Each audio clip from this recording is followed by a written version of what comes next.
प्रदेश अध्यक्ष आदेश गुप्ता, भारत माता की वंदे वंदे वंदे। इस कार्यक्रम को विधिवत से आगे बढ़ाते हुए प्रदेश के उपाध्यक्ष राजीव बब्बर जी से निवेदन करता हूं कि वंदे मातरम के साथ कार्यक्रम की शुरुआत करें। राजीव बब्बर जी, सामूहिक वंदे मातरम का सभी अपने स्थान पर खड़े।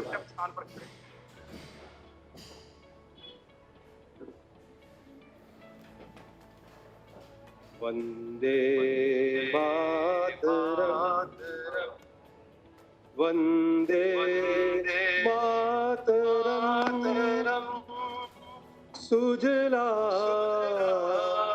सुफला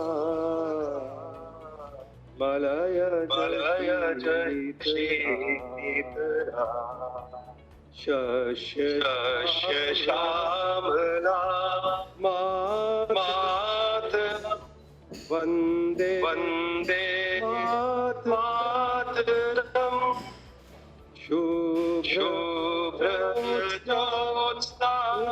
पुलकितयामिनी, पुल्यमिशोभिता सुमदलशोभिनी, सुहासिनी सुमधुरभाष, सुखदाम्बर मातरम, वंदे मातरम, वंदे मातरम, वंदे मातरम। भारत माता की जय। हमारी मुख्य वक्ता और आज की मुख्य अतिथि बहन स्मृति ईरानी जी का अभिनंदन करें। आदेश गुप्ता जी।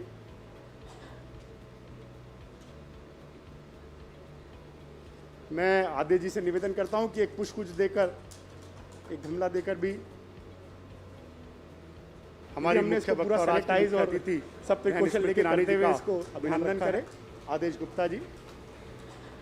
मैं आदेश जी से निवेदन करता हूं कि हमारे राष्ट्रीय उपाध्यक्ष आदेश जी दिल्ली के प्रभारी एक पुष्पगुच्छ हम सबके प्रिय उत्तरांचल के प्रभारी भी आदरणीय श्याम जाजू जी का अभिनंदन अंग वस्त्र और हमारी सालियां साथियों हमारी गड़गड़ाहट सबके कौशल लेकर करते हुए इसको अभिनंदन करें। आदेश गुप्ता जी। मैं निवेदन करता हूं कि हमारे राष्ट्रीय मंत्री और दिल्ली के सह प्रभारी, जिनका हमारे को सबको एक मित्र और साथी के रूप में प्रेम मिलता रहता है, तरुण चिक जी का अभिनंदन एवं स्वागत करें। मैं अपने कार्यालय के मंत्री गिरीश सचदेवा जी से निवेदन करता हूं कि हमारे नवनियुक्त अध्यक्ष, जिनका पहला एक पब्लिक प्रोग्राम है और आप सब लोग को आज एड्रेस करेंगे, उनका अभिनंदन एवं स्वागत करें। गिरीश सचदेवा जी।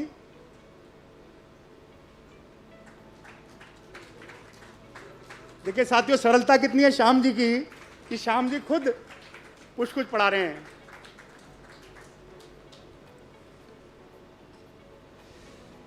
साथियों, राष्ट्रवाद हमारी आस्था नहीं बल्कि हमारा जीवन है। हम राष्ट्र के लिए अपना जीवन समर्पित करते आए हैं। आज हम सबका बड़ा सौभाग्य है। स्मृति जी कोई परिचय की मोहताज नहीं है। स्मृति जी एक ऐसा चेहरा जो हर घर तक अपने टीवी के समय से, अपने अभिनय के समय से पहुंचा हो। स्मृति जी एक ऐसा चेहरा जिसने दिल्ली में अपने राजनीतिक जीवन की शुरुआत चुनाव लड़कर जब करी और आज उसके बाद 2014 का जब चुनाव उन्होंने लड़ा राहुल गांधी से, तो जब वो मोर्चा हारी थी पर लड़ाई नहीं हारी थी। और आज स्मृति जी एक ऐसा चेहरा जिन्होंने राहुल गांधी जी को पूर्व सांसद अमेठी का मात्र नहीं किया, पूर्व अध्यक्ष कांग्रेस भी कर दिया। आज हमारे बीच में उपस्थित है। मुख्य वक्ता के रूप में मैं चाहूँगा जोरदार अभिनंदन और तालियों से करें। हमारे बीच में हमारे दिल्ली के प्रभारी आदरणीय श्याम जाजू जी। श्याम जाजू जी हम सबके प्रिय हैं। छात्र राजनीति से अपने जीवन की शुरुआत करी, पूर्णकालिक रहे, जिला अध्यक्ष रहे, कार्यालय के राष्ट्रीय मंत्री, प्रभारी मंत्री, राष्ट्रीय उपाध्यक्ष और दिल्ली और उत्तरांचल के प्रभारी रहते हुए हम सबके प्रिय श्याम जाजू जी का हार्दिक अभिनंदन एवं स्वागत है। हमारे बीच में पंजाब का एक बड़ा राजनीतिक चेहरा और जितना सरल तरुण जी को हम देखते हैं, हम सबको लगता ही नहीं हमारे सह प्रभारी और राष्ट्रीय मंत्री हैं।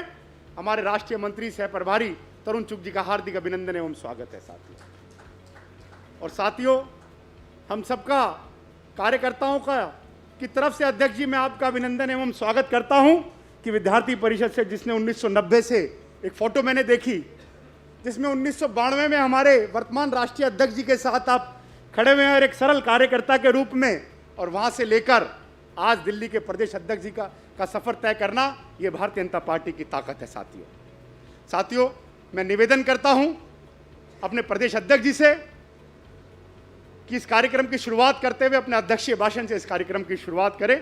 आदेश गुप्ता जी।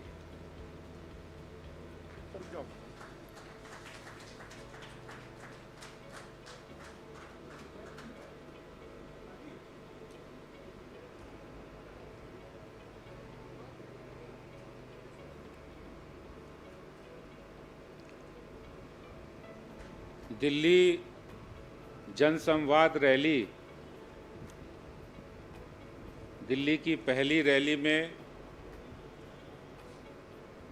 उपस्थित भारतीय जनता पार्टी की प्रखर नेत्री,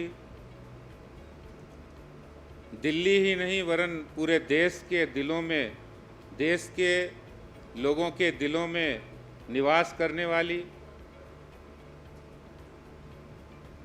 अपने कैरियर की शुरुआत अभिनय से लेकर और राजनीति के क्षेत्र में जिन्होंने अपने कर्तृत्व से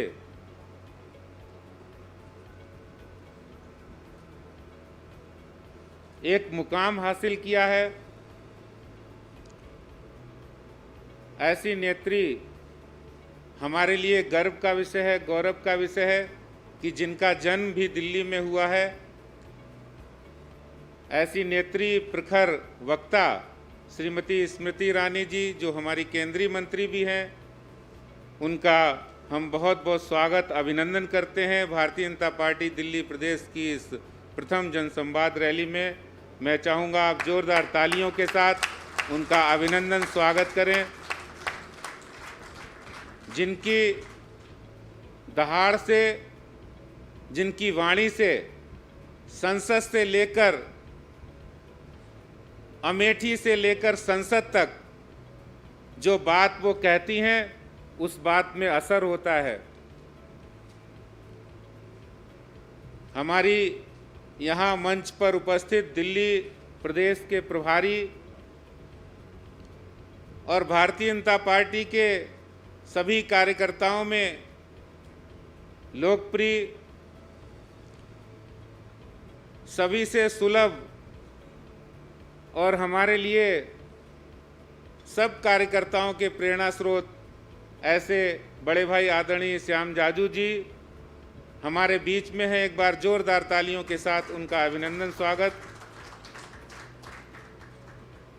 विद्यार्थी परिषद, युवा मोर्चा से लेकर भारतीय जनता पार्टी के कार्यकर्ता के रूप में और आज हमारे दिल्ली के सह प्रभारी, एक भाई के नाते जिनका हमेशा मार्गदर्शन और व्यवहार मिलता है, कार्यकर्ताओं के लिए हमेशा प्रेरणा का केंद्र बने, ऐसे हमारे राष्ट्रीय मंत्री और दिल्ली के सह प्रभारी आदरणीय तरुण चुग जी, जोरदार तालियों के साथ अभिनंदन। और हमारे इस जनसंवाद रैली के संयोजक प्रदेश के महामंत्री भाई कुलजीत सिंह चहल जी, यहाँ उपस्थित पार्टी के पदाधिकारी, दिल्ली के हमारे तीनों महापौर और पूरी दिल्ली के अंदर लाखों लोग, लगभग 3000 स्थानों पर जो आज इस जनसंवाद रैली के माध्यम से कनेक्ट हुए हैं, अपने मोबाइल के माध्यम से, फेसबुक पेज पर, ट्विटर पर, इंस्टाग्राम पर, सोशल मीडिया के जिन जिन माध्यमों का उपयोग करके आज जो लाखों कार्यकर्ता, लाखों दर्शक, लाखों सुनने वाले का समर्थक आज जो कनेक्ट हुए हैं, उन सबको भी मैं दिल की गहराइयों से प्रणाम करता हूं, नमस्कार करता हूं। बहुत बहुत धन्यवाद। आज की जनसंवाद रैली प्रधानमंत्री माननीय नरेंद्र मोदी जी के दूसरे कार्यकाल के प्रथम वर्ष की उपलब्धियों को लेकर जनता के बीच जाना है। कोरोना संकट है। भारतीय जनता पार्टी निरंतर नए प्रयोग करती रहती है और उसमें एक अनूठा प्रयोग शायद ही किसी राजनीतिक पार्टी ने जनता से कनेक्ट होने के लिए इस तरह का प्रयोग किया हो। भारतीय जनता पार्टी ही एकमात्र ऐसी पार्टी है, ये पहला प्रयोग जो वर्चुअल रैली के माध्यम से हम लाखों लोगों से कनेक्ट होंगे, उनकी बात सुनेंगे, अपनी बात को कहेंगे, क्योंकि भारतीय जनता पार्टी जनोन्मुखी काम करती है, जनोन्मुखी जन सेवा के काम करती है। इस वर्चुअल रैली में हमारे तमाम ऐसे फेसबुक पेज को चलाने वाले जो शायद भारतीय जनता पार्टी के कार्यकर्ता भी नहीं होंगे, लेकिन समाज के प्रति जिनकी जिम्मेदारी है, दिल्ली और देश के प्रति जिनकी जिम्मेदारी है, ऐसे लोगों से हमने संपर्क किया। ऐसे लगभग 1000 ट्विटर हैंडल के लोग भी हमारे साथ जुड़े हैं, जो अपने ट्विटर हैंडल को शेयर करके अधिक से अधिक जगह इस जनसंवाद रैली के संदेश को भेजेंगे। बहुत बड़ा संकट जो इस समय दिल्ली और देश में है, कोरोना महामारी संकट। वास्तव में जब से कोरोना वैश्विक महामारी का संकट देश और दिल्ली में आया है, भारतीय जनता पार्टी के कार्यकर्ताओं ने अपने सेवा कार्यों के माध्यम से लोगों की भरपूर मदद की है। हमने लगभग 26,000 कार्यकर्ताओं ने दिल्ली के अंदर 1 करोड़ लोगों तक हम लोगों ने भोजन पैकेट डिस्ट्रीब्यूशन का काम किया है। मुझे ध्यान आता है जिस समय कोरोना संकट शुरू हुआ था, लॉकडाउन 1 था, लोगों के फ़ोन आने शुरू हो गए थे। कोई ट्विटर पर ट्वीट करके भी अगर कोई सेवा का काम कहता था तो हमारे कार्यकर्ता अपने जान की परवाह किए बिना भी वहाँ पर सेवा काम करने के लिए जाते थे। और ये जो असीम उत्साह और ये सेवा का काम, ये भारतीय जनता पार्टी के कार्यकर्ताओं ने अपनी मेहनत और लगन के साथ जनसेवा के उद्देश्य से किया है। क्योंकि पार्टी मानती है, पंडित दीनदयाल उपाध्याय के एकात्म मानववाद के सिद्धांत में विश्वास रखते हैं। एकमात्र मानव मात्र की सेवा करना हमारा लक्ष्य है। राजनीति हमारे लिए साधन नहीं है, राजनीति हमारे लिए साध्य है। इसी उद्देश्य को ध्यान में रखते हुए हम सब कार्यकर्ताओं ने लगभग 31 लाख राशन की किट्स, जिसमें एक किट के अंदर 15-15 दिन का राशन, हमने 31 लाख लोगों तक पहुंचाया है। उस समय हमने ये नहीं देखा कि दिल्ली सरकार क्या कर रही है, दिल्ली सरकार क्या नहीं कर रही है, लेकिन अपने फर्ज को, समाज के प्रति जिम्मेदारी को निभाते हुए हमने ये काम प्रारंभ किया और आज भी कर रहे हैं। आने वाले समय में भी जिस तरह संकट बढ़ रहा है, दिल्ली सरकार हाथ पर हाथ धरे बैठी है। उनके अस्पतालों का हाल बुरा है, वो टेस्टिंग कराने से डर रहे हैं, लोगों को टेस्टिंग कराने के लिए मना कर रहे हैं। उनके तंत्र जो टेस्टिंग कराना चाहिए वो आज टेस्टिंग कराने से पीछे हट रहे हैं। ट्रेसिंग नहीं हो रही है। अस्पताल हैं, उन अस्पतालों के जिस तरह के दृश्य देखने को मिल रहे हैं, मन बहुत दुखी होता है जिस समय अस्पतालों के दृश्य देखने को मिलते हैं कि एक तरफ लाश है और उसी लाश के बीच में मरीज लेटा हुआ है और इलाज हो रहा है। और ऐसे में हैरानी और दुख इस बात से होता है कि हमारी दिल्ली सरकार के जो मुखिया हैं वो बयान देते हैं कि हम 30,000 बेड्स की व्यवस्था करेंगे, लेकिन असलियत में ऐसा कुछ नहीं हो पाता है। वो कहते हैं कि हम इंफ्रास्ट्रक्चर बढ़ाएंगे, लेकिन इंफ्रास्ट्रक्चर नहीं बढ़ा। तकलीफ ये होती है कि आज दिल्ली के लोग बहुत परेशान हैं और उस परेशानी में उनका दर्द, तकलीफ जो दिल्ली सरकार को, दिल्ली के सरकार के अस्पतालों में जिस तरह इलाज होना चाहिए, समझनी चाहिए, वो उन्होंने नहीं समझी है। मैं दिल्ली के मुख्यमंत्री साहब से ये निवेदन करता हूँ कि कम से कम आप जो विज्ञापन पर पैसे खर्च कर रहे हैं वो मत खर्च करिए। जो दिल्ली के लोगों को इलाज पहुंचाने की ज़रूरत है, अपनी व्यवस्थाओं को बेहतर करने की ज़रूरत है, वो करिए। दिल्ली में भारतीय जनता पार्टी इस संकट के समय में कोई भी राजनीति ना करते हुए हम जनता के साथ हैं, जनता की समस्याओं के साथ हैं इस संकट के समय में। इसीलिए भारतीय जनता पार्टी ने फेज़ 1 में जब राशन, भोजन, खाद्यान्न डिस्ट्रीब्यूशन का प्रोग्राम लिया और अब हमने निश्चय किया है कि हम इस प्रोग्राम को दूसरे रूप में face mask distribution, sanitiser distribution और इम्यूनिटी बढ़ाने के लिए काढ़ा डिस्ट्रीब्यूशन का काम बड़े लेवल पर करेंगे। इसके लिए हम लोगों ने पूरी तैयारी कर ली है।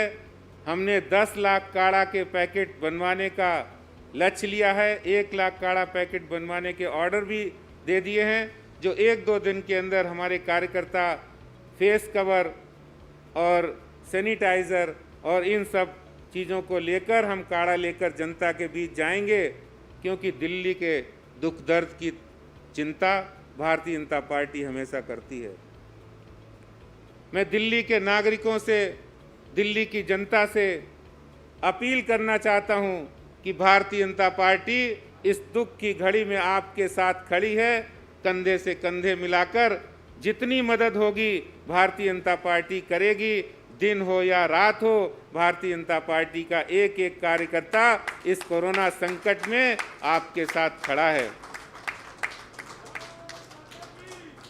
हम इसके लिए डॉक्टर्स की एक टीम बनाई है जो जल्दी ही हेल्प डेस्क के रूप में काम करेगी। ये सब काम बिना सरकारी सहायता के एक संवेदनशील संगठन होने के नाते हम ये काम कर रहे हैं।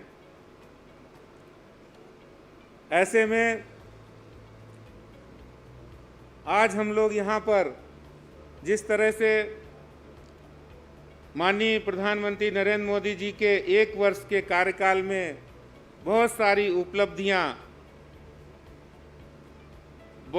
उपलब्धियों के बारे में चर्चा श्रीमती बहन स्मृति ईरानी जी करेंगी और आप लोगों से रूबरू होंगी। लेकिन 2 बातें जरूर ऐसी हैं जो हर कार्यकर्ता के सीने में एक हमेशा रहती हैं। हम लोग बचपन से ही नारा लगाते थे, जहां हुए बलिदान मुखर्जी वो कश्मीर हमारा है। वो नारा लगाते लगाते हम भारतीय जनता पार्टी के कार्यकर्ता बने हमारे अंदर, क्योंकि भारतीय जनता पार्टी मानती है कि हमारे लिए देश पहले है, पार्टी बाद में है और स्वयं आखिर में है। और इसलिए मैं प्रधानमंत्री नरेंद्र मोदी जी का दिल की गहराइयों से बहुत हृदय और से धन्यवाद करता हूं कि उन्होंने कार्यकर्ता और जनता की इस आग को, इस दिल के दर्द को समझा है और उन्होंने दूसरे कार्यकाल के पहले 2-3 महीने के अंदर उन्होंने ये काम किया है कि कश्मीर से धारा 370 और 35 से हटाने का काम किया है। दूसरी, हम लोगों की बहुत बड़ी, हम लोगों के अंदर एक पूरे देश की एक भावना और जन भावनाओं का उबार था, जन भावनाओं का सैलाब, पीड़ा थी। हम लोग नारा लगाते थे, राम लला हम आएंगे, मंदिर वहीं बनाएंगे। इन भावनाओं का तमाम पार्टियों ने अपने अपने तरह से शोषण किया है, लेकिन हमारे प्रधानमंत्री माननीय नरेंद्र मोदी जी ने उन भावनाओं की कद्र की है और उन्होंने अपने कार्यकाल के पहले ही निश्चय कर लिया और उसको पूरा किया। राम मंदिर निर्माण के मार्ग को प्रशस्त करने का काम प्रधानमंत्री नरेंद्र मोदी जी ने किया है। बहुत सारी उपलब्धियां हैं, लेकिन मैं दिल्ली के परिप्रेक्ष्य में, राष्ट्रीय परिप्रेक्ष्य में बहुत सारी उपलब्धियां हैं। हम आयुष्मान भारत योजना लागू की, 1 करोड़ से ज़्यादा लोगों को 5 लाख रुपए तक का इलाज मुफ्त में मिला। लेकिन दिल्ली के लिए बहुत सारी समस्याएं थीं, और उन समस्याओं को भी पिछले 1 वर्ष में जिस तरह से हमारे प्रधानमंत्री जी ने समझा है, वो वास्तव में बधाई के पात्र हैं। उन्होंने जिस तरह से दिल्ली की समस्याओं पर अपने नेतृत्व के माध्यम से, अपने काम के माध्यम से, अपने विजन को लेते हुए दिल्ली के अंदर जो समस्याएं थी, जैसे अनऑथराइज्ड कॉलोनी के रेगुलराइज करने का काम, पिछले कई वर्षों से कई सरकारें आई और गई, इस पर कई चुनाव हुए, लेकिन उस समस्या का समाधान नहीं हुआ। दिल्ली में 1731 कॉलोनी का जो अनऑथराइज्ड कॉलोनी, जहां के लोगों को मालिकाना हक नहीं था, उनको मालिकाना हक दिलाने का काम हमारे प्रधानमंत्री नरेंद्र मोदी जी की सरकार ने किया है। ये दिल्ली के लिए बहुत बड़ी उपलब्धि थी। 40 लाख लोगों को इससे बहुत बड़ा फायदा, बहुत बड़ी राहत मिली है। दिल्ली में एक और समस्या पिछले 4-5 वर्षों से निकल कर आई थी। लोग प्रदूषण से परेशान थे। हम लोग जब भी सर्दी का मौसम आता था, दिवाली का मौसम आता था, लोग बहुत सारी अपील करते थे, हमें पटाखे नहीं चलाने हैं। बहुत सारे लोग पर्यावरण की चिंता करते थे, लेकिन सकारात्मक कदम किसी सरकार ने नहीं उठाए। यहाँ तक कि दिल्ली सरकार ने भी नहीं उठाए। केंद्र की सरकार ने, हमारे प्रधानमंत्री नरेंद्र मोदी जी के नेतृत्व में राष्ट्रीय राजमार्ग मंत्रालय ने यहाँ पर eastern peripheral express way, western peripheral express way बनाकर लगभग दिल्ली के बाहर से आने वाले, जो दिल्ली में प्रदूषण फैलाने वाले ट्रकों की संख्या में 65% कटौती हुई, जिससे दिल्ली के अंदर प्रदूषण में भारी कमी हुई है। इसके लिए हम प्रधानमंत्री नरेंद्र मोदी जी का बहुत बहुत धन्यवाद और आभार करते हैं। दिल्ली के अंदर लगभग 700 झुग्गी कॉलोनी है, क्लस्टर हैं। दिल्ली सरकार, दिल्ली के मुख्यमंत्री जिसकी राजनीति करते हैं, लेकिन कोई उनके सुधार का कदम नहीं उठाया। हमारे प्रधानमंत्री जी ने झुग्गी झोपड़ी में रहने वाले लोगों का दुख दर्द तकलीफ समझी, और वहाँ पर रहने वाले लोगों को जो मूल सुविधाएं थी वो नहीं मिल रही थी। इसके लिए जहाँ झुग्गी वहीं मकान, उन्होंने इस योजना को दिल्ली में लागू किया है। और बहुत जल्दी कठपुतली कॉलोनी, जो बहुत बड़ी योजना, जिसमें लगभग 4000 परिवारों को राहत मिलने वाली है, और इसी तरह से अन्य कॉलोनी में एक काम प्रारंभ होने वाला है। दिल्ली मेट्रो की बात करें तो मेट्रो के काम हमने तेजी से केंद्र सरकार ने प्रारंभ किए। ये बात दुर्भाग्यपूर्ण है कि हमारी दिल्ली की सरकार ने उस मेट्रो फेज के जो 4था चरण का काम है, उसमें बहुत सारी विघ्न बाधाएं डाली हैं, बहुत सारी अड़ंगेबाजी की है, जिसके कारण से जो 4थे चरण का काम है वो अभी तक रुका है। मैं दिल्ली के मुख्यमंत्री साहब से अपील करना चाहता हूं कि दिल्ली के लोगों को अच्छा और बेहतर साफ सुथरा ट्रांसपोर्ट मिले, साफ सुथरा परिवहन मिले। इसके लिए 4थे चरण को जो आपने रोक रखा है, उसको अविलंब चालू किया जाए। जो बहुत ही महत्वपूर्ण बात है, जिस तरह से हाउस होल्ड इंडस्ट्रीज को दिल्ली के अंदर केंद्र सरकार ने, हमारे प्रधानमंत्री नरेंद्र मोदी जी ने उस दुख दर्द को समझा है। जिस तरह से सीलिंग की तलवार हमारे तमाम लाखों छोटे छोटे उद्यमियों, व्यापारी भाइयों के ऊपर लटक रही थी, उसको संज्ञान में लेते हुए, उसकी संवेदनशीलता को देखते हुए, हमने केंद्र सरकार की ओर से प्रधानमंत्री नरेंद्र मोदी जी के नेतृत्व में लगभग 20 लाख हाउस होल्ड इंडस्ट्रीज को, जो 5 किलोवाट और 5 लेबर पर से अधिक रखने पर, जिनको सीलिंग की तलवार थी, उनको हमने 11 किलोवाट और 9 लेबर का लाइसेंस देकर, जिसमें उनको कोई भी रुकावट नहीं आने वाली, घर के अंदर वो अपना छोटा मोटा उद्योग चला सकते हैं, इंडस्ट्री चला सकते हैं, ऐसा मार्ग उनके लिए प्रशस्त किया। ये सब हमारे प्रधानमंत्री नरेंद्र मोदी जी की जो विजनरी जो उनका सूझबूझ है, जो उनकी दूरदर्शिता है, जिसके कारण से आज दिल्ली के अंदर हमारे प्रधानमंत्री नरेंद्र मोदी जी के सरकार ने बहुत सारे कदम उठाए हैं। और दिल्ली देश की राजधानी है। देश में जो कदम हमारे प्रधानमंत्री जी ने उठाए हैं, वो कदम, उन कदमों से, उन निर्णयों से, उन नीतियों से दिल्ली के लोगों को अधिक से अधिक लाभ पहुंचेगा।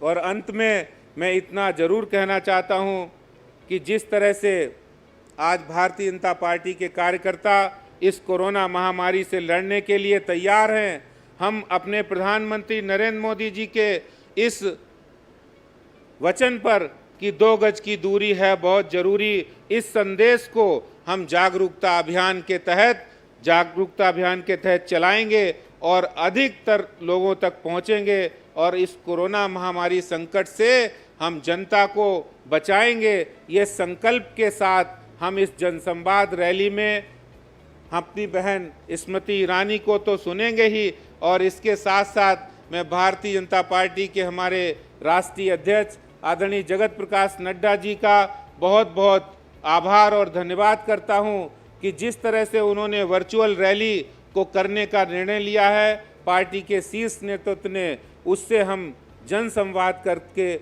जनता के बीच जाकर हमें अपनी बात को कहने का मौका भी मिलेगा और हम जो सेवा काम कर रहे हैं वो जनता के बीच ले जा पाएंगे। आपने हमें इतने ध्यान से सुना और हमें भारतीय जनता पार्टी की तरफ से हमने जो बात कही, इसके लिए आपका सबका, कार्यकर्ताओं का जो अपने सोशल मीडिया के माध्यम से सुन रहे हैं, उनका मैं हृदय की गहराइयों से बहुत बहुत धन्यवाद, आभार करता हूं।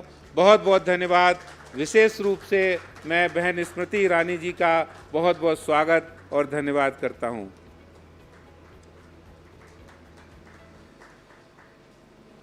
धन्यवाद आदेश जी।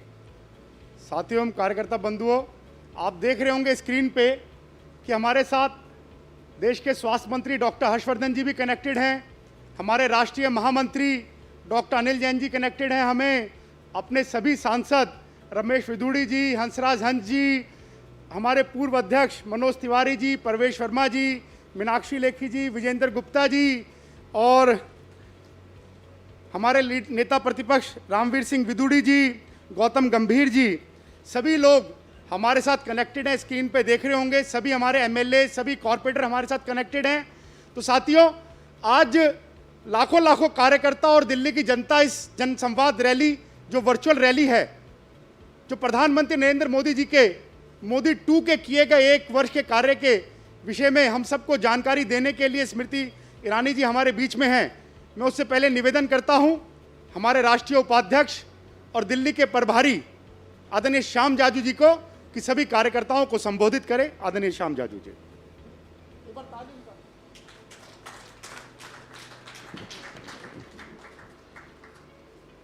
दिल्ली भारतीय जनता पार्टी के नवनिर्वाचित अध्यक्ष आदेश गुप्ता जी, आज जिनका संबोधन हम सब लोग सुन रहे हैं, ऐसे भारतीय जनता पार्टी की नेत्री स्मृति ईरानी जी, हमारे सह प्रभारी और राष्ट्रीय मंत्री तरुण चुग जी, यहाँ पर उपस्थित सभी भाई और बहनों, अलग अलग क्षेत्रों में, अपने अपने क्षेत्रों में उपस्थित रहने वाले हमारे सांसद, हमारे विधायक और दिल्ली के 50 लाख से ज़्यादा लोग, ज़्यादा जनता ये जनसंवाद रैली सुन रही है, इसका मुझे ध्यान है। जब मैं यहाँ आपके सामने खड़ा हूँ तो पुराने दिन मुझे याद आ रहे हैं। आता है याद मुझे बीता हुआ जमाना, कार्यक्रमों में जाना और फूलमालाएं लेना, मीटिंगों के खातिर आते थे बहुत जगह घूम के, आज वर्चुअल रैली कर रहे हैं स्काइप और जूम पे। ये भारतीय जनता पार्टी है। लोकतंत्र में लोगों की बात सुनना और लोगों को बात कहना, ये जो मूलभूत अधिकार है, ये लोकतंत्र की आत्मा है। उसके लिए रास्ता निकालने के लिए सोशल डिस्टेंसिंग रखते हुए, मुंह पर मास्क लगाकर हम ये सब बातें कर रहे हैं। हमने कभी सोचा नहीं था कि लोग नजदीक है पर हम हाथ नहीं मिला सकते, लोगों के चेहरे पे हंसी है हम देख नहीं सकते, जो लोग दूर है उनको नजदीक बुला नहीं सकते। ये पॉलिटिकल पार्टी है। जब हम लोगों को कहते थे रास्ते पे आओ, अपनी बात रखो, आज जमाना बदल गया। हम सब के भाग्य से हमारे देश के नेतृत्व करने वाले नरेंद्र मोदी जी पहले लॉकडाउन के पीरियड से लेकर जिस प्रकार की उन्होंने एक एक स्टेप ली और पूरे देश की जनता को अपने साथ लिया, कभी ताली बजाकर, कभी थाली बजाकर, कभी दीप प्रज्वलित कर कर और देश का ढाढ़स बंधाने का काम किया। इसलिए बाकी विश्व की तुलना में भारत को कम से कम क्षति हुई है। यह कहते हुए मुझे दुख भी है, मुझे पीड़ा भी है।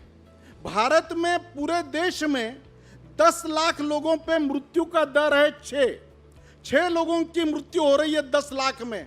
और मैं जहां खड़ा हूं इस दिल्ली में मृत्यु का दर 10 लाख पे है 61 10% ज्यादा। ये जो दिल्ली की सरकार जिनका आदेश जी ने उल्लेख किया, पब्लिसिटी कर रही है, नारे लगा रही है, लोगों से नारे लगाकर इस युद्ध में कोरोना के खिलाफ हम लड़ाई नहीं जीत सकते। लोगों के पास राशन नहीं पहुंचा, लोगों को बेड नहीं मिल रहे, लोगों को वेंटिलेटर नहीं मिल रहे, स्मशान भूमि में भी वेटिंग होना पड़ रहा है। और यह सरकार और सरकार के मंत्री जो एक भी कभी अस्पताल में दिखा नहीं, लोगों की संवेदना से जुड़ा नहीं है। यह हमारे भारतीय जनता पार्टी के कार्यकर्ता है। गए 2-3 महीने में लगातार अपने जान की बाजी लगाकर लोगों को फूड पैकेट देने का काम किया, राशन देने का काम किया, माइग्रेटेड लेबर को पहुंचाने का काम किया। लोगों को आज भी वेंटिलेटर, अस्पताल जहां भी कम पड़े गए, आज भी हमारे कार्यकर्ता जब साल भर का हमारा लेखा जोखा लेकर लोगों के घरों में जाते हैं तो उसमें आधा पेज तो कोरोना के विषय में लिखा है। लोगों की हिम्मत हम बंधा रहे हैं, लोगों को धाड़स दे रहे हैं। यह भारतीय जनता पार्टी है, जमीन से जुड़ी पार्टी है। हर पॉलिटिकल पार्टी 5 साल के चुनाव के बाद अपना एजेंडा देती है, अपना हिसाब किताब देती है। यह मोदी जी की पार्टी है जो हर साल हमने क्या क्या किया, हमने क्या तय किया था, इसका हिसाब जनता के पास दे रही है। दिल्ली के लिए तो कितने काम किए, आदित्य जी ने सब कामों को आपके सामने रखा है। इस दिल्ली के 300 रोड का मास्टर प्लान पर लेना और वहां रहने वाले सभी व्यापारियों को सीलिंग से मुक्त कराने का काम यह सरकार ने किया। धौला कुआं का फ्लाईओवर जो बना है उसकी कितनी बड़ी राहत हमारी हो रही है, हम सब लोग जानते हैं। ईस्टर्न वेस्टर्न पेरिफेरल हाईवे के कारण प्रदूषण कम हो गया है, द्वारका एक्सप्रेसवे शुरू हो गया है। कितने काम दिल्ली सरकार की मदद ना होते हुए भी, मेट्रो का काम केंद्र सरकार ने शुरू किया। दिल्ली देश की राजधानी है, पूरे देश का प्रतिनिधित्व यह दिल्ली में होता है, सबकी चिंता करना हमारा काम है। दुर्दैव है दिल्ली के अपनी सरकार की नाकामी छिपाने के लिए, नॉन परफॉर्मेंस छिपाने के लिए दिल्ली की सरकार अलग अलग बातें निकाल रही है। एक बार कहती कि दिल्ली के बाहर का इलाज नहीं होगा। अरे ये कौन सा देश है भाई? मैं कल कहीं चेन्नई में गया और मैं बीमार हो गया तो चेन्नई का डॉक्टर मेरे पर इलाज नहीं करेगा। और जब से लॉकडाउन हुआ कोई बाहर का एक भी आदमी दिल्ली में आ नहीं रहा है, पर ये केजरीवाल कह रहा है कि नहीं नहीं, बाहर के लोग आकर यहाँ का इलाज करा के जा रहे हैं। एड में छपवा रहे कि 30,000 बेड तैयार है और कोर्ट में एफिडेविट दे रहे कि 3,000 बेड तैयार है। इस प्रकार की बातें और इस पर राजनीति करना हमारा काम नहीं है। हमारे पार्टी के कार्यकर्ताओं ने तय किया जहां कम है वहां हम हैं, हम लोगों की सेवा करेंगे, लोगों की मदद करेंगे, उनके दुख दर्द में एक राहत देने का काम भारतीय जनता पार्टी के कार्यकर्ता करेंगे। इस कार्यक्रम के निमित्त से जो जो काम हुए हैं, इस सरकार ने कितने काम किए, गिनाते गिनाते हम थक जाते हैं। इतने काम 1 साल के पीरियड में हुए। मुझे याद आ रहा है 2 अक्टूबर 1983 में गुवाहाटी में जजेस फील्ड पर हमने सत्याग्रह किया था घूसखोरों के खिलाफ, बांग्लादेशियों के खिलाफ। जो रोहिंग्या घुसखोर यहां पर आकर समस्या तैयार कर रहे हैं, हम तब नारे भी लगा रहे थे, असम समस्या हल न हुई तो इन सड़कों पर खून बहेगा। हमें नहीं मालूम था कि हमारी सरकार के माध्यम से सीएए का कानून पारित हो जाएगा। राम मंदिर का विषय हमारे अस्मिता का, स्वाभिमान का विषय, पर हमने वो करके दिखाया। जजमेंट भी आ गया, ट्रस्ट भी बन गया और मंदिर निर्माण का काम शुरू भी हो गया। यह है भारतीय जनता पार्टी। जो हम बोलते हैं वो करते हैं। ट्रिपल तलाक कानून के समय जब 1984 में राजीव गांधी प्राइम मिनिस्टर थे, न्यायालय ने जजमेंट देने के बाद भी सरकार की हिम्मत नहीं थी। ये मोदी जी की सरकार है जो दमखम से निर्णय लेती है, जो कहते हैं वो करती है, और लाखों मुस्लिम बहनों को न्याय देने का काम भी इस सरकार के ये पहले साल के कार्यकाल में हुआ है। भाई और बहनों, ज्यादा समय ना लेते हुए हम सबको स्मृति जी को सुनना है। उनकी एक विशेषता मुझे मालूम है, जब से वो भारतीय जनता पार्टी में आई, पार्टी ने उनको जो जो दायित्व दिया, वो कितनी भी रिस्क वाला काम हो, एक डैशिंग नेत्री के रूप में उन्होंने चांदनी चौक से भी चुनाव लड़ा, राहुल गांधी के खिलाफ लड़ने के लिए अमेठी में भेजा, वहां भी चुनाव लड़ा, और इस बार राहुल गांधी को हराकर जो इतिहास उन्होंने किया है, इस प्रकार की एक नेता आज पूरे दिल्ली के 50 लाख लोगों को मार्गदर्शन करने के लिए आज इस मंच पर उपस्थित है। हम सबका भाग्य है। मैं स्मृति जी को विनंती करता हूं कि वो मार्गदर्शन करें और दिल्ली की जनता को हमारे एक साल की जो जो बातें हमने करी है, इस सब का बारे में लोगों को बताएं। नमस्कार।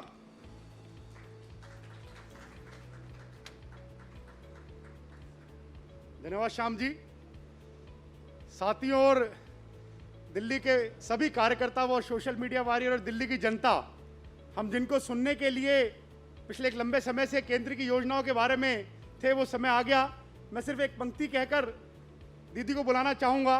कहते हैं, हर पर्वत पे मणि माणिक नहीं होते यारो, हर हाथी के माथे पर मुक्ता मणि नहीं होती, हर जंगल में चंदन के पेड़ नहीं होते, और हर पार्टी में नरेंद्र भाई मोदी, अमित शाह जी, जेपी नड्डा जी और बहन स्मृति ईरानी जैसे नेता नहीं होते। मैं चाहूँगा कि स्मृति जी आएँ और दिल्ली की जनता और कार्यकर्ताओं को संबोधित करें। स्मृति जी।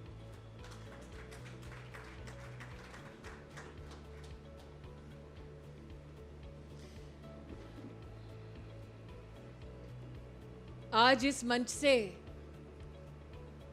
मेरा सौभाग्य है कि मैं उस शहर, उस संगठन को संबोधित कर रही हूं जिसने मुझे मेरा राजनीतिक अस्तित्व दिया, संगठन संस्कार दिया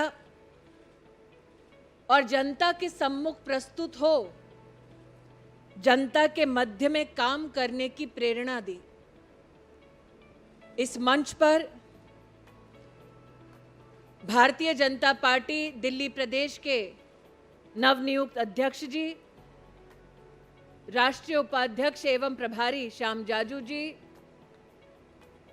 राष्ट्रीय मंत्री एवं सह प्रभारी दिल्ली तरुण चुग जी, हम सब गौरवान्वित हुए हैं कि आज डिजिटली इस वर्चुअल रैली के माध्यम से हम आभार व्यक्त करते हैं उस दिल्ली के सांसद को जिन्होंने नरेंद्र मोदी के नेतृत्व में राष्ट्र की स्वास्थ्य सुविधाओं को सशक्त किया है, बल दिया है।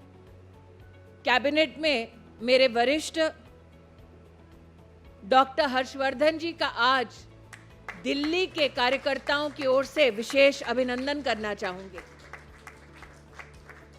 कुलजीत चहल जी उल्लेख कर रहे थे कि मैंने अपना पहला चुनाव जीवन का चांदनी चौक से लड़ा, और जब वो चुनाव मैंने लड़ा तब प्रदेश के मुखिया डॉक्टर हर्षवर्धन हुआ करते थे। मुझे आज भी याद है कि हमारे संगठन के नेताओं की खासियत ये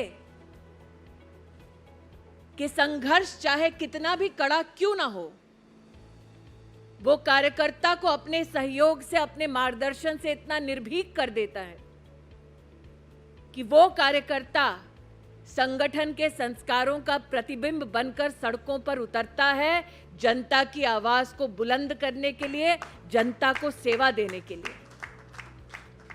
और आज इसीलिए हम सब कार्यकर्ता गौरवान्वित हैं कि एक तरफ हमारे प्रदेश अध्यक्ष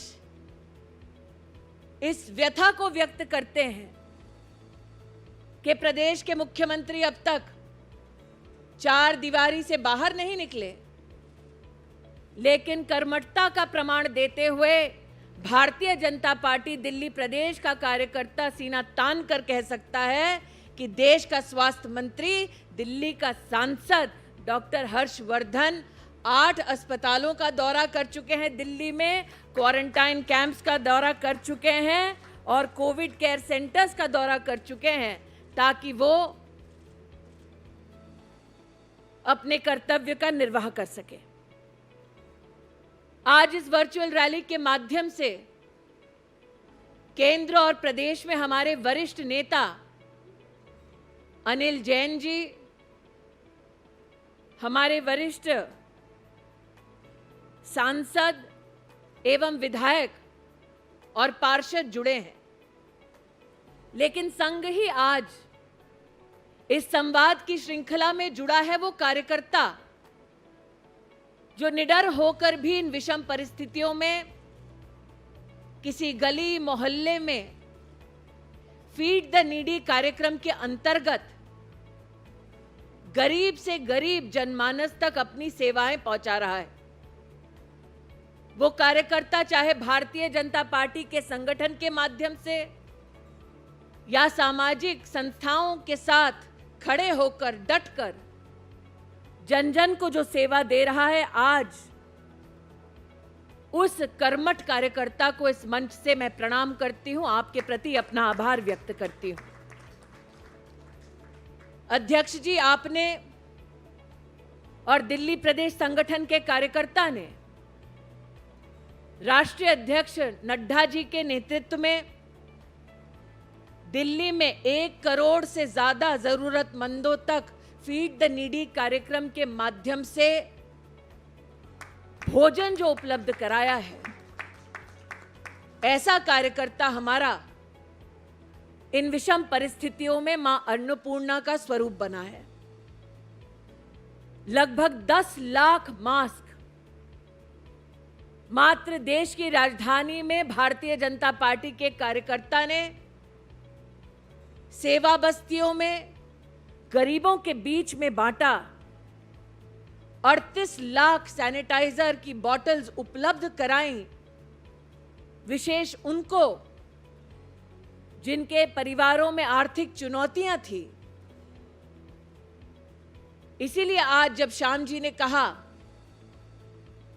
जहां और कोई कम वहां हम, इस निश्चय को फलीभूत करने के लिए दिल्ली प्रदेश भारतीय जनता पार्टी और कार्यकर्ता अभिनंदन के पात्र हैं। जो स्वयं दिल्ली में जन्मी हूं, इसलिए यह कहना भी मेरे लिए दुखदाई है कि जब लाइनों की लाइन लगती है पार्थिव शरीरों की निगमबोध घाट पर, तो कहीं ना कहीं मन विवश होता है। इसलिए आज अपने संगठन के माध्यम से मैं हर उस परिवार के प्रति संवेदना व्यक्त करती हूं जिसने किसी अपने को खोया है। आज अपने संगठन के माध्यम से मैं दिल्ली के हर उस नागरिक के प्रति मेरे संगठन का आश्वासन व्यक्त करना चाहती हूं कि 24 घंटे दिल्ली भारतीय जनता पार्टी प्रदेश का एक एक कार्यकर्ता आपकी एक आवाज पर आपके परिवार के साथ आपकी सेवा में उपस्थित हो जाएगा। वैश्विक महामारी कोरोना न्योता देकर, दस्तक देकर नहीं आई थी, लेकिन ये भारत का साहस है और भारत के प्रधानमंत्री का नेतृत्व है कि आज समाज भारत की सरकार के साथ एकजुट होकर इस चुनौती का सामना करने के न सिर्फ प्रयासों में सफल हुआ है, बल्कि जहां जहां चुनौती का अंतराल बढ़ता गया है, वहां वहां लोगों के साहस को भी मैंने बढ़ते देखा है। श्याम जी ने जैसे अपने उद्बोधन में उल्लेख किया, देश के प्रधानमंत्री ने अपील की जनता कर्फ्यू के माध्यम से कि ये वो जंग है जिसमें मात्र सरहद का सिपाही जीत हासिल नहीं करवा सकता। ये वो जंग है जिसमें हमारी गलियों में गश्त लगाने वाला पुलिस का अफसर हमें सुरक्षित नहीं कर सकता। ये वो संघर्ष है जिसमें डॉक्टर हो या नर्स हो, वो तो अपनी सेवाएं देंगे ही, लेकिन इस संघर्ष में हर व्यक्ति को सेनानी बनना पड़ेगा। ये आह्वान देश के प्रधानमंत्री नरेंद्र भाई मोदी ने किया। पहले पड़ाव में जनता कर्फ्यू का आग्रह दिया और आज मैं आभार व्यक्त करती हूं न सिर्फ देश की राजधानी बल्कि राष्ट्र के समस्त नागरिकों का, जिन्होंने समझा कि ये वैश्विक महामारी कितनी क्रूर है और इसको समझते हुए उन्होंने देश के प्रधानमंत्री का सहयोग दिया और जनता कर्फ्यू को सफल बनाया। देश के प्रधानमंत्री ने एक मानसिकता को विकसित किया कि हम इस वैश्विक महामारी के परिणामों को अपने समाज में, हमारी अर्थव्यवस्था पर समझें और एक संकल्प लें कि हिंदुस्तान के इतिहास में चुनौती चाहे कोई भी रही हो, हिंदुस्तान ने कभी घुटने नहीं टेके चुनौतियों के सामने, बल्कि चुनौतियां हिंदुस्तान के सामने परास्त हुई हैं। वही संकल्प हमें वैश्विक महामारी कोरोना के सामने भी दिखाना है। मैं आभार व्यक्त करती हूं प्रधानमंत्री जी का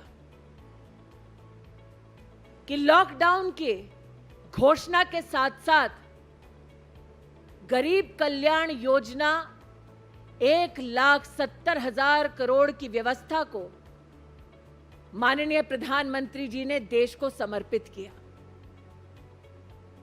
यह घोषणा किसी को अचंभित करने वाली नहीं थी, क्योंकि आप सब जानते हैं साल 2014 में जब आप सब ने अपना आशीर्वाद नरेंद्र दामोदर दास मोदी को दिया, जब वो संसद की चौखट पर जाकर शीश झुकाकर उन्होंने अपने आप को देश का प्रधान सेवक घोषित किया, तब उन्होंने संकल्प लिया था कि ये गरीब कल्याण को समर्पित सरकार है।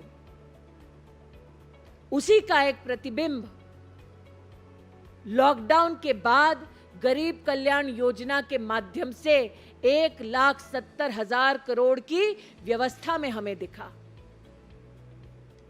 130 करोड़ से ज्यादा लोगों का ये देश, उस देश में कोई भी भूखा ना रहे, इस मंशा के साथ प्रधानमंत्री जी ने 80 करोड़ नागरिकों को 3 महीने का राशन दिलवाया। हमारी बहनों के हाथ में मां लक्ष्मी का थोड़ा दर्शन हो, इसलिए 20 करोड़ बहनों को गत 2 महीने में, अप्रैल और मई में, उनके बैंक के खाते में 20,000 करोड़ रुपया नरेंद्र मोदी की सरकार ने दिलवाया।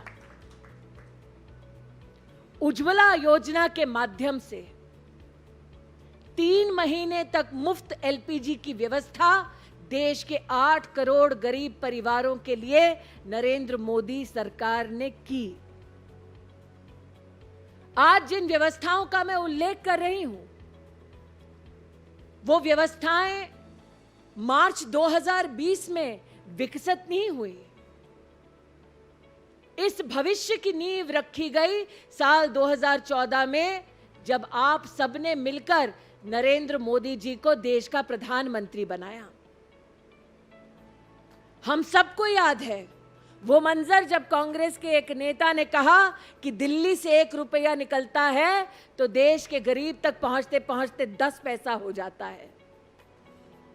जिसने स्वयं जीवन में गरीबी देखी, उस नरेंद्र मोदी को पता था कि कांग्रेस के पैसे खाने के संस्कार को कैसे तोड़ना है, और इसीलिए जनधन खाते की शुरुआत की गई। जिस देश में गरीब को बैंक का दरवाजा खोलने की अनुमति नहीं दी जाती थी, उस देश में बैंक चलकर जनधन योजना का खाता खुलवाने गरीब के घर तक पहुंचा। इन 6 सालों में 38 करोड़ हिंदुस्तानियों का जीवन में पहली बार बैंक का खाता खुला और मुझे याद है आज भी विपक्ष के नेता उपहास करते कि खाता खोलकर क्या होगा। आज मैं कहना चाहती हूं, पूछे उन 20 करोड़ गरीब बहनों से जिनको मात्र इन 2 महीने में 20,000 करोड़ रुपया मिला है। भारत की तिजोरी से जो रुपया निकला सीधा उन गरीब बहनों के खाते में गया। आज अगर हम बात करते हैं इस वर्चुअल रैली की, तो मुझे याद है जब आह्वान दिया प्रधानमंत्री जी ने डिजिटल इंडिया का, तब कुछ लोगों ने कहा था कि डिजिटल इंडिया की बात करते हो, भारत में तो अभी भी ऑप्टिकल फाइबर कनेक्शन की चुनौती है।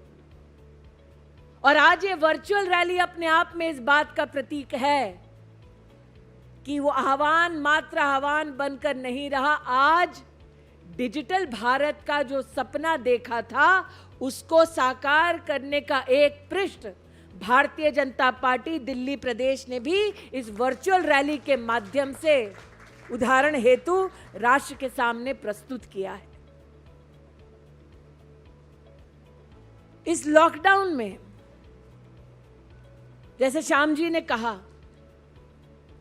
राजनीतिक दल की यह हकीकत है कि संपर्क और संवाद ही हमारी रीढ़ की हड्डी है और कठिन होता है ऐसी विषम परिस्थितियों में जनता जनार्दन से रूबरू होकर कम से कम ढांढस बनाते हुए उनके पीठ पर हाथ न रखना, बहन को हाथ थाम कर ना उसकी मदद कर पाना थोड़ी बहुत चुनौती होती है। लेकिन ऐसे चुनौती भरे वातावरण में डिजिटली व्यवस्थाओं को सुदृढ़ करने की वजह से आज कई ऐसी व्यवस्थाएं हैं जिनका सफल उदाहरण मैं दे सकती हूं। हमारे देश में सगर्भा माताएं अस्पताल में जाकर अपने बच्चे को जन्म दें, यह राष्ट्र की 6 दशक पुरानी चुनौती रही है। और प्रधानमंत्री जी के नेतृत्व में मातृ वंदना योजना के चलते मैं इस बात का गौरव करती हूं कि सगर्भा माताओं को अब तक हमारी सरकार ने 5,000 करोड़ रुपए से ज्यादा की सुविधा कैश ट्रांसफर करके उनके बैंक के खाते में पहुंचाई, ताकि ऐसी माताएं अस्पताल की व्यवस्थाओं का लाभ ले सके।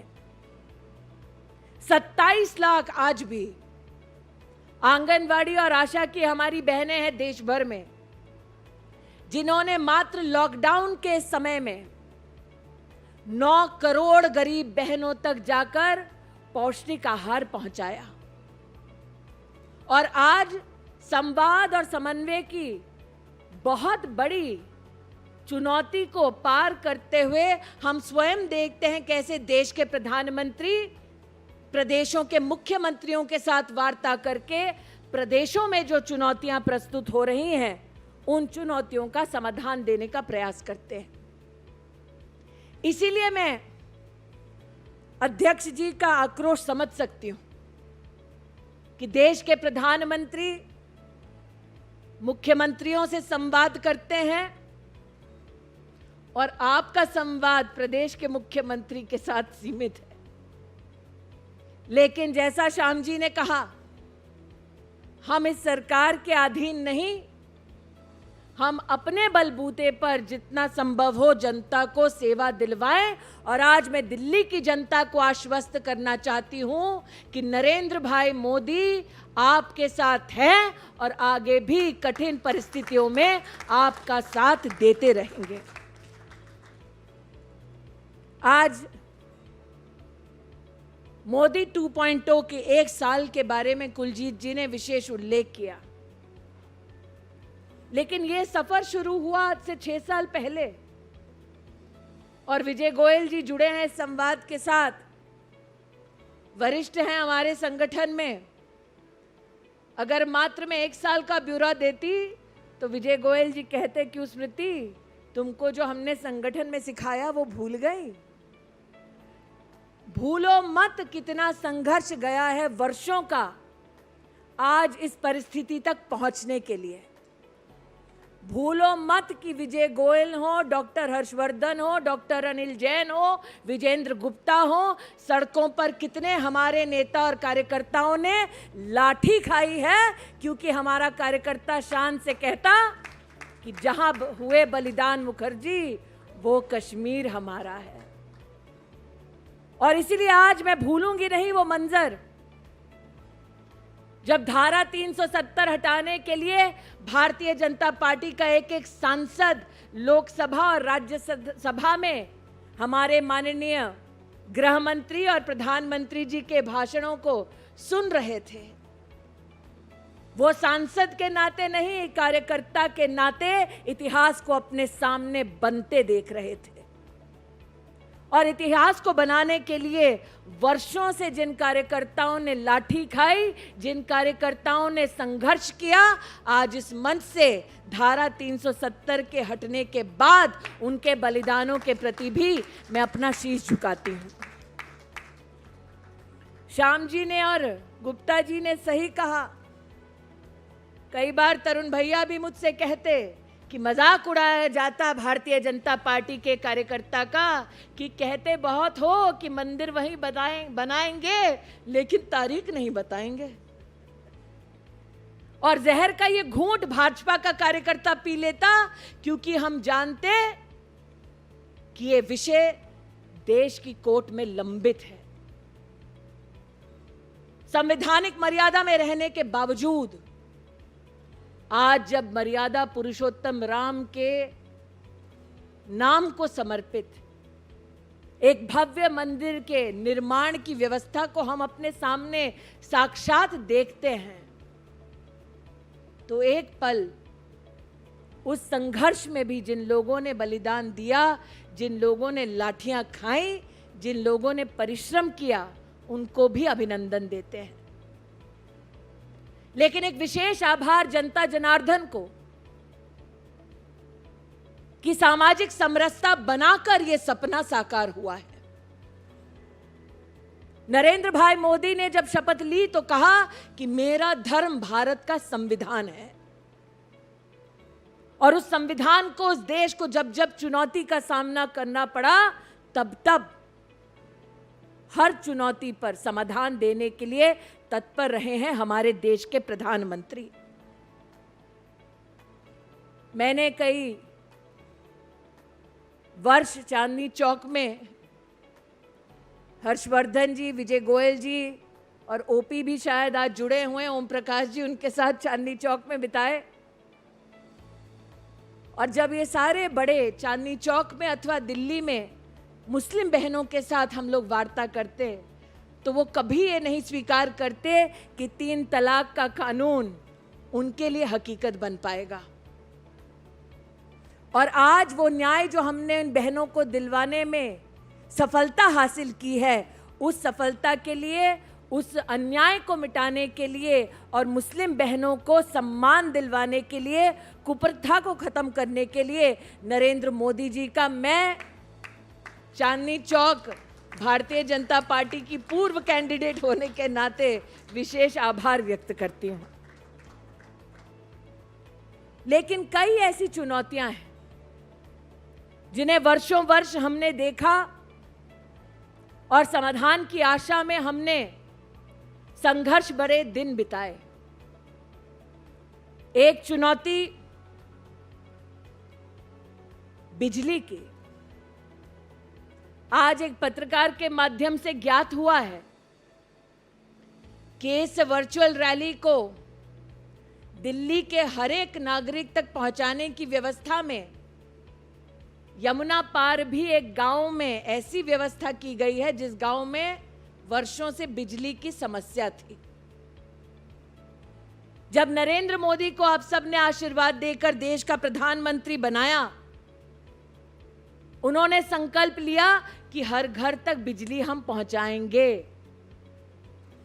2.5 करोड़ परिवारों को जीवन में पहली बार बिजली का कनेक्शन इन 6 सालों में मिला है, उनके घर में उजाला हुआ है। उसके लिए अभिनंदन, नरेंद्र मोदी जी का आभार।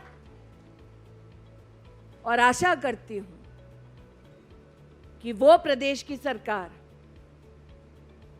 जो किसी ना किसी अखबार में अपना इश्तिहार देकर अपनी राजनीति को रोशन करते हैं, वो यमुना पार उस गांव की भी बिजली की समस्या का निवारण करेंगे। सही किया प्रदेश अध्यक्ष जी ने। अनाधिकृत कॉलोनियों की समस्या तो वर्षों वर्ष से एक राजनीतिक मुद्दा बनी हुई थी, लेकिन नरेंद्र भाई मोदी ने उसे सामाजिक मुद्दे के ढांचे में स्वीकार करते हुए बिना राजनीति के, राष्ट्रनीति के संकल्प के साथ उसका समाधान दिया। दिल्ली के सभी नागरिकों को, विशेष उन अनाधिकृत कॉलोनी में रहने वाले नागरिकों को मेरी ओर से अभिनंदन है। आजादी के 70 साल बाद भी दूषित पानी कई परिवारों के लिए एक चुनौती है और प्रधानमंत्री जी का संकल्प है कि हर घर तक नल हम पहुंचाएंगे और 25 करोड़ परिवारों को पाइप से पानी दिलवाएंगे। इसलिए आज मैं दिल्ली में, देश में, चाहे वो घर की व्यवस्था हो, चाहे वो जल की व्यवस्था हो, अथवा 20 लाख करोड़ के पैकेज की घोषणा के माध्यम से राष्ट्र को आत्मनिर्भर बनाने का मोदी जी का संकल्प हो, इस राष्ट्र यज्ञ में सबको आह्वान करती हूं कि आप मोदी जी के नेतृत्व में अपना सहयोग दें, अपना आशीर्वाद दें। इस लॉकडाउन और कोविड की महामारी के वक्त में 2-3 विशेष बातें आपसे कहना चाहूंगी। हमारे कुछ नौजवान सांसद भी आज इस वार्ता से जुड़े हैं। विख्यात क्रिकेटर गौतम गंभीर, पूर्व अध्यक्ष मनोज भैया, मेरी सहयोगी रही महिला मोर्चा में मीनाक्षी लेखी जी, मेरे सहयोगी रहे और आज भी हैं ऐसे परवेश जी, और हर संघर्ष में संसद में विशेषतः मेरी सहायता करने वाले रमेश भिदुड़ी जी, ऐसे हमारे सभी कर्मठ सांसदों को मैं विशेष अभिनंदन देना चाहूंगी कि जब जब दिल्ली की कोई परिस्थिति, दिल्ली की कोई चुनौती या दिल्ली की किसी समस्या का कोई विषय निकलता है तो वो संसद में और सड़क पर वर्चुअली भी अपनी आवाज को उठाते हैं और जनता की सहायता करते हैं। और इसी संस्कार का एक उदाहरण ये भी कि जल, थल, नभ के माध्यम से इस वैश्विक महामारी में भी जनता को घर तक पहुंचाने का या घर पर लौटाने का काम नरेंद्र मोदी जी की सरकार ने किया है। 11 जून तक का आंकड़ा है कि वंदे भारत कार्यक्रम के माध्यम से 1,75,000 हिंदुस्तानियों को, चाहे वो फ्लाइट हो या नेवल शिप हो, हिंदुस्तान अपने अपने घरों में पहुंचाया गया है। 9 जून तक का आंकड़ा है 4,300 श्रमिक ट्रेनों के माध्यम से देश के 60 लाख हमारे श्रमिकों को उनके परिवारों तक, उनके गांव, उनके शहर तक पहुंचाया गया है। लेकिन ये संख्या अपने आप में आने वाली चुनौतियों का एक संकेत देती है। इन्हीं चुनौतियों से जूझने के लिए नरेंद्र मोदी जी ने एमएसएमई का 3 लाख करोड़ का विशेष पैकेज घोषित किया है। आज मैं सभी सांसदों, सभी विधायकों, सभी पार्षदों से आग्रह करती हूं, आपके नेतृत्व में, चाहे वो दिल्ली का स्ट्रीट वेंडर हो, चाहे वो बहन हो जो सेल्फ हेल्प ग्रुप में सेवा देती है, चाहे वो छोटा व्यापारी हो, इस 3 लाख करोड़ के पैकेज की व्यवस्थाओं और सुविधाओं के बारे में आप अपनी क्षेत्र की जनता को अवगत कराएं और प्रदेश अध्यक्ष जी से मेरा आग्रह है कि आप स्वास्थ्य की दृष्टि से तो हेल्प डेस्क शुरू कर ही रहे हैं, लेकिन जानकारी की दृष्टि से भी इस हेल्प डेस्क में अगर इस अंश को जोड़ दें तो मुझे लगता है दिल्ली की प्रतिभाशाली जनता को, नौजवानों को बहुत मदद प्रदेश के संगठन से मिल सकती है। मैं आज दिल्ली के कार्यकर्ताओं को इस वर्चुअल रैली के माध्यम से अपील करना चाहती हूं। राष्ट्र की जनता ने एक पारदर्शी और परिश्रमी सरकार की अपेक्षा हमसे की। हम उस अपेक्षा पर हर दिन खरा उतरने का प्रयास करते हैं। राष्ट्र ने एक निर्णायक सरकार मांगी। नरेंद्र मोदी जी के नेतृत्व में वो निर्णायक सरकार राष्ट्र की जनता को प्राप्त हुई। लेकिन राष्ट्र की जनता हमारे संगठन से भी ये अपेक्षा रखती है कि जितनी सार्थकता से हम, जितनी संवेदनशीलता से हम जनता के मध्य में दे रहे हैं सेवा अपनी, वो सेवा हमारी निरंतर चलती रहेगी। सेवा आयुष्मान भारत की जो संकल्प था नरेंद्र मोदी जी का कि 10 करोड़ गरीब परिवारों को मुफ्त में चिकित्सा मिलेगी, दिल्ली ने तो उसको स्वीकारा नहीं, लेकिन फरवरी में डॉक्टर साहब मुझे करेक्ट करेंगे, उन्होंने स्वीकार लिया, चलो देर आए दुरुस्त आए। आयुष्मान भारत की व्यवस्था और सेवा दिल्ली में कितने लोगों को मिल सकती है वो जानकारी भी जनता के सम्मुख अगर हम प्रस्तुत करें तो मुझे लगता है जनता को उस जानकारी से भी बहुत लाभ होगा, क्योंकि वो नरेंद्र भाई की इस योजना से वर्षों तक वंचित रहे हैं। अब उन्हें इसका सीधा लाभ मिलने की तैयारी है, तो दिल्ली की जनता को ये लाभ ऐसी विषम परिस्थितियों में मिले, इसमें हमारा सहयोग होगा, ऐसा मेरा विश्वास है। 6 साल की ये यात्रा एक अनंत यात्रा का अभिन्न अंग है। वो यात्रा जिसकी प्रेरणा पंडित दीनदयाल उपाध्याय जी से हम सबको प्राप्त हुई।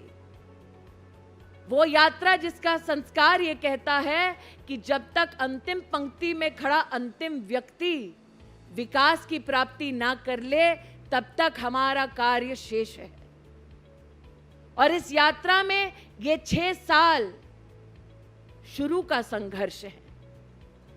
नरेंद्र मोदी जी ने अक्सर कहा है कि 70 साल रास्तों पर कई गड्ढे छोड़े गए हैं। ये भारतीय जनता पार्टी के कार्यकर्ता का सौभाग्य है कि हम उन गड्ढों को, जिसको कभी कॉमनवेल्थ के घोटाले ने खोदा, कभी कोयले के घोटाले ने खोदा, उन गड्ढों को हम विकास के परिणामों के साथ भरें। इसलिए आज एक बार फिर हम संकल्पित हों कि जो यात्रा की शुरुआत सबके साथ से हुई, जिस यात्रा का दूसरा चरण सबके विश्वास के साथ लिखा गया, ये यात्रा तब तक समाप्त नहीं होगी जब तक सबका विकास संभव नहीं हो जाएगा इस देश में, देश की राजधानी में। इस अनंत यात्रा के सभी यात्रियों को, देश के और दिल्ली के सभी कार्यकर्ताओं को निर्भीक होकर सेवा देने के लिए एक बार फिर मैं आभार व्यक्त करती हूँ। उनकी अनुपस्थिति में हमारे राष्ट्रीय अध्यक्ष नड्डा जी, पूर्व अध्यक्ष अमित भाई को अभिनंदन देती हूँ कि हमारी प्रदेश की इकाइयों के माध्यम से इस प्रकार के अनोखे संवाद की जो शुरुआत की है, वो निसंकोच हर घर तक हमारे प्रयासों को, हमारी प्रतिबद्धता को पहुंचाएगा। एक बार फिर इस कोरोना वैश्विक महामारी से जूझने के लिए इस संघर्ष के समय में कंधे से कंधा मिलाकर नरेंद्र मोदी और भारतीय जनता पार्टी के साथ खड़े होने के लिए दिल्ली के नागरिक और सामाजिक संस्थाओं को विशेष रूप से अपनी ओर से आभार व्यक्त करती हूं। जय हिंद, जय भारत।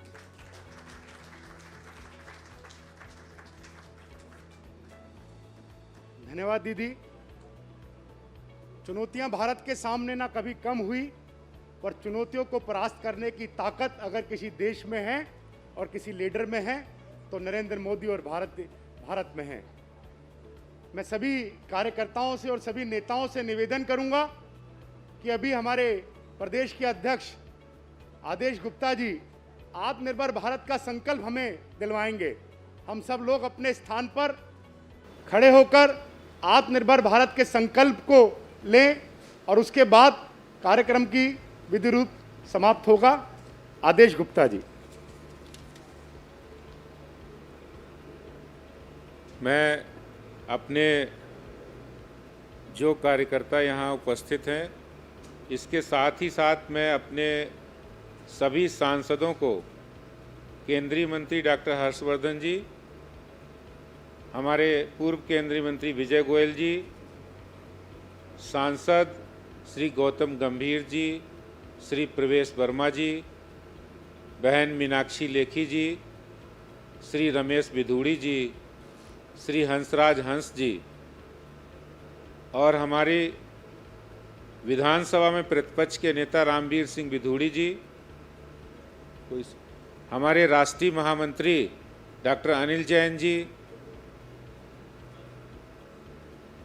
श्री हमारे पूर्व प्रदेश अध्यक्ष श्री मनोज तिवारी जी, सभी लोग डिजिटली जो लोग जुड़े हुए हैं, हमारे प्रदेश के संगठन महामंत्री आदरणीय सिद्धार्थन जी, सभी कार्यकर्ता जो इस कार्यक्रम में कनेक्ट हुए हैं, सब अपने स्थान पर वहाँ भी खड़े होकर संकल्प लेंगे आत्मनिर्भर भारत का, जो हमारे प्रधानमंत्री नरेंद्र मोदी जी का संकल्प है।